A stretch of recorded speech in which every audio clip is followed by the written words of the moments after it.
Righto guys, how are you all?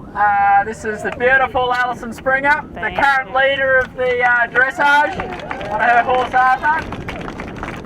We're gonna look around at some of the most influential fences on the course.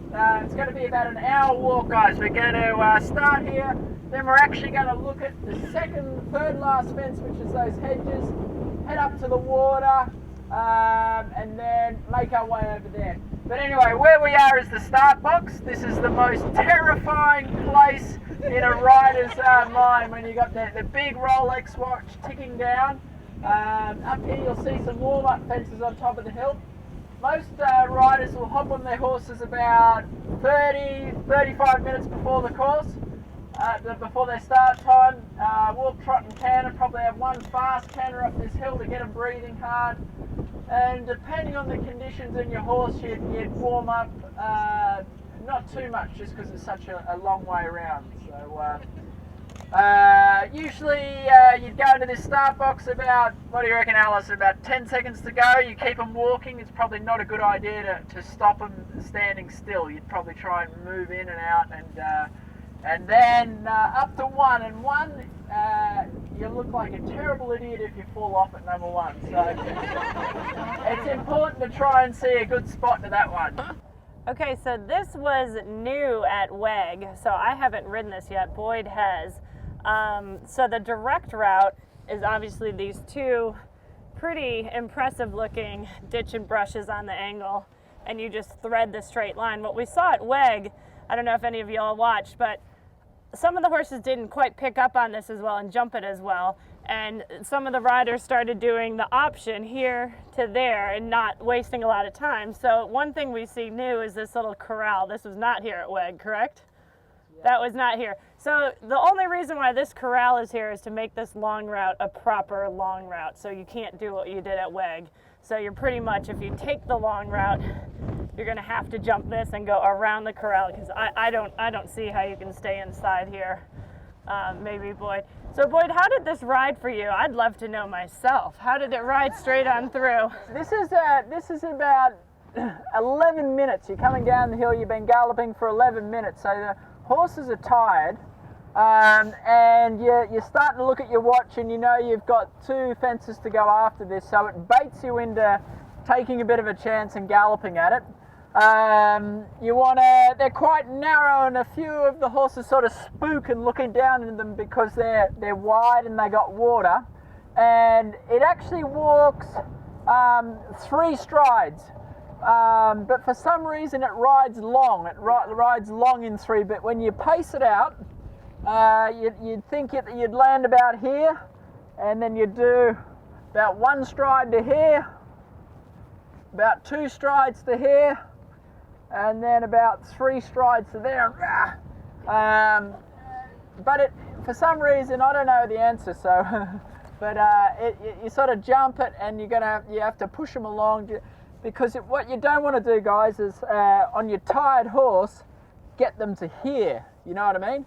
And then they've got to put in an almighty effort and jump it, or they chip in and bunny hop over it, or they just give up and stop or run out the side. So the job as the rider is you've got to jump this and be powerful and get them right to here, so it's as small as jump as possible. Yeah, we'll get them out. Why don't we head up to this water jump up here, ladies and gentlemen? We all the way around. We come in this entrance here, so this is our first big combination.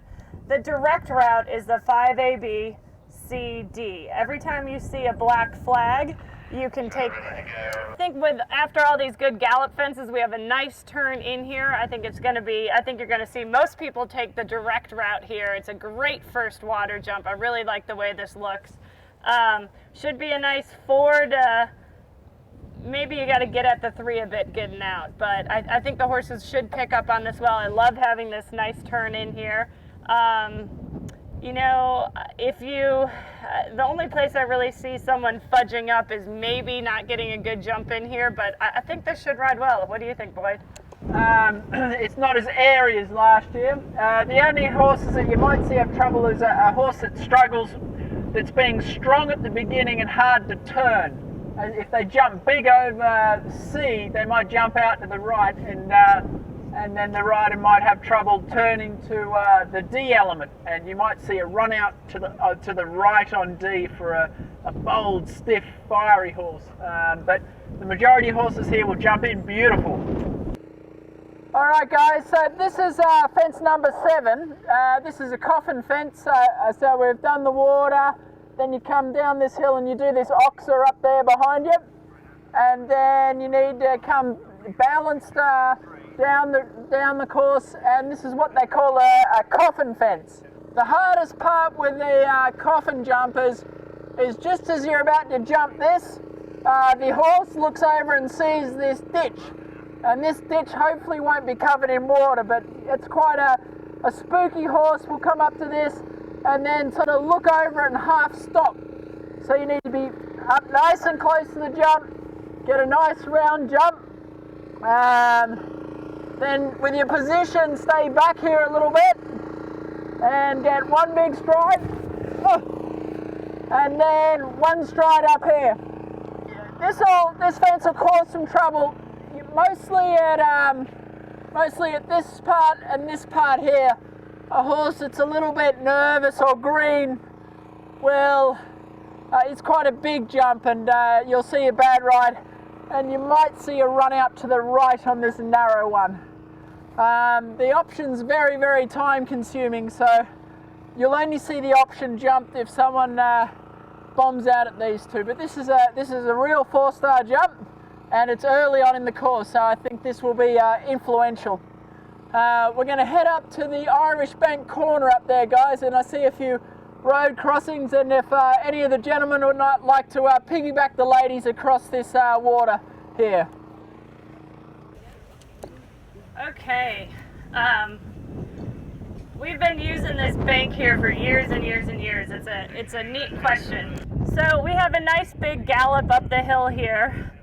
There's a nice sized ditch on the front of the bank, which I like. I think it's pretty important anytime that you're jumping up banks that you get the canter that you want, and then, you know, line up where you know you're going to need to be lined up, and then you got to look at the top of this bank. You got to ride to this fence. It's real easy for people's eyes to drift up to the vertical, and then they have a whiffer here, which then makes this difficult. So you want a good shot at this, so you make this vertical easy, so you make the bounce easy. If you let your eye drift and you kind of miss here and they chip in and skip up, then you don't want to put a one stride in here. What I do like that Darren's done with this question is he's given you an option here at the C element. You can either do the left corner or the right corner, and it's really whatever makes you feel better, and that's so nice for riders to have that. And then just keep your line, and the way the hedges are trimmed, you just stay as close to the big bushy stuff in the middle as possible, and to make the corner easy. And usually any falls that you see here are really easy, silly, pop out of the tack, land on your feet, and you're just kicking yourself because you're on your way home at this point. So make this a good gymnastic. This'll sort them out. The key to this is jumping this nice, so you land balanced and can ride super to C. Okay, so here we are, head of the lake, and this is always really, really exciting because there's so many people here, and so I think definitely for our first time 4-star horses, first time 4-star riders, that's always a sight, and even for the more experienced ones. So here's 18AB. We do have a black flag option at 18A, and to do that you would actually have to go around this little hedge bit of trees here and jump that little roll top in. I honestly don't see anyone giving that a shot. I think this is a big jump in, but it's awfully friendly with the hedge.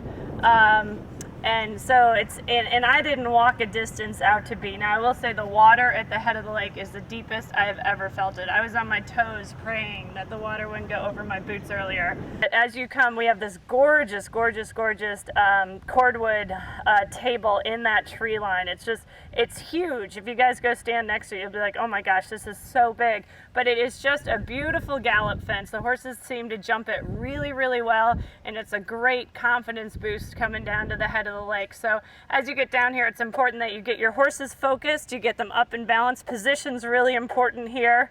You know, occasionally you see a horse kind of peck on landing in the water, but I think they should read this well and jump in well. I'll be thinking the least little bit left to right here to feed my way over to B, just so I don't have to jump in straight and hard, turn right, turn left to get to the little frog at B.